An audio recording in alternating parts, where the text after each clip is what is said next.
In fact, we have another value function that I think it's worthwhile mentioning. In fact, this second one, which we'll be calling the state value, the state action value function, is actually a bit more useful than just the state value function, the v function.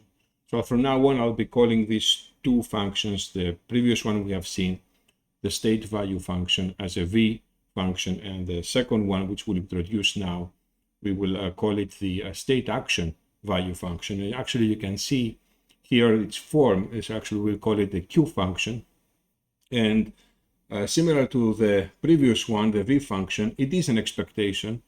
It is an expectation because of the stochasticity of the environment and the next states that we are going to end up visiting, of what? Of the instantaneous reward, and plus gamma, the state value function of the next states. And this one is, of course, requires us to commit on an action. So it's committing on an action A and following the policy pi after that.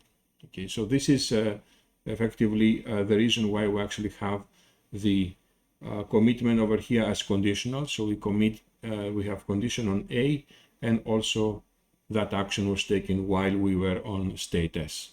And the equivalent backup diagram that we have seen is actually shown in this kind of figure. So let me write this down, because it will actually be important to actually run through an example to evaluate a policy using the Q functions now. So we will call this, as we said, the state action value function. We'll call it Q.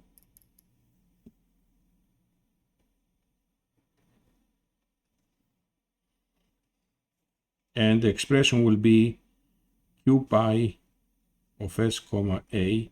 It is another expectation over pi of the RT plus 1 plus gamma V pi of ST plus 1 is equal to S prime, given ST is equal to S and AT is equal to A. All right, and also in terms of the backup diagram, we are in state S, and we are able to take many actions potentially from state S. Sample an action out of state S will actually lead us to other states.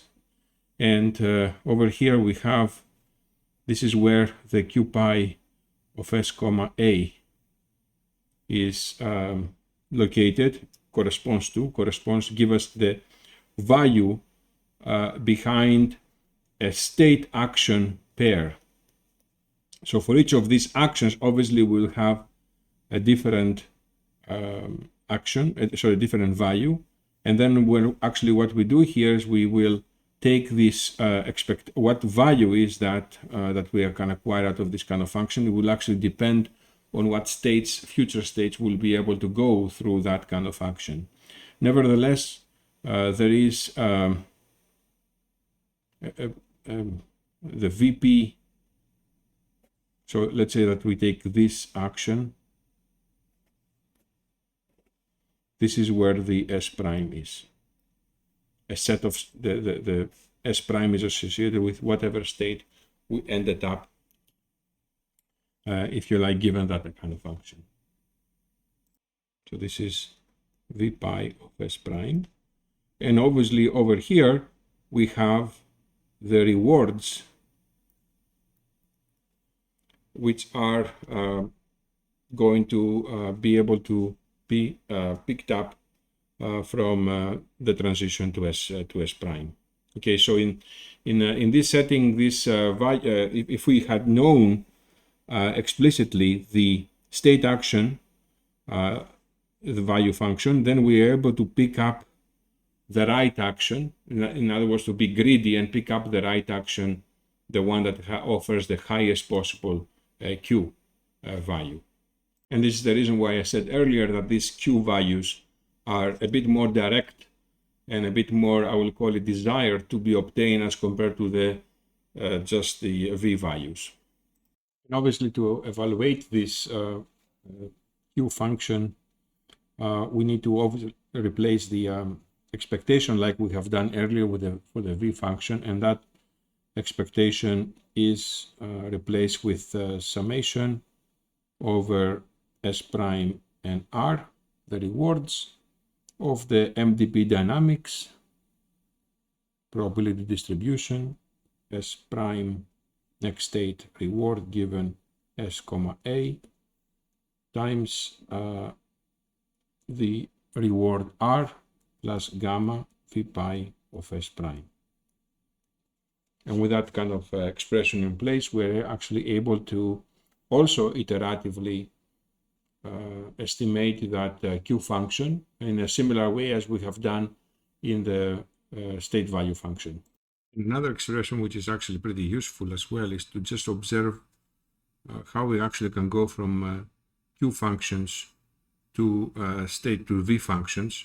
So we actually can write the V pi of S as a summation, as it's evident from here, over all possible actions from state S of the probability that we are going to take this action from S times Q pi of S comma A.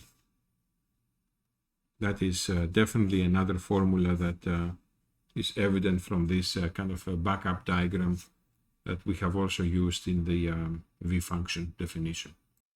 And of course, combining the two formulas, this one with the summation and the V pi of S expression, we can plug it in over here, and we actually can see now that we have this kind of recursive way of calculating the Q pi of S comma A, and this also is shown on your site with this formula over there, and therefore we are fine. We will be able to calculate this Q function, and in some instances the Q function, it will be easier to calculate, especially for kind of a smaller problems where the action space capital A over here is fairly small, and it's a more direct way of coming up with a better policy. So we'll see that in a moment on what is actually called policy iteration.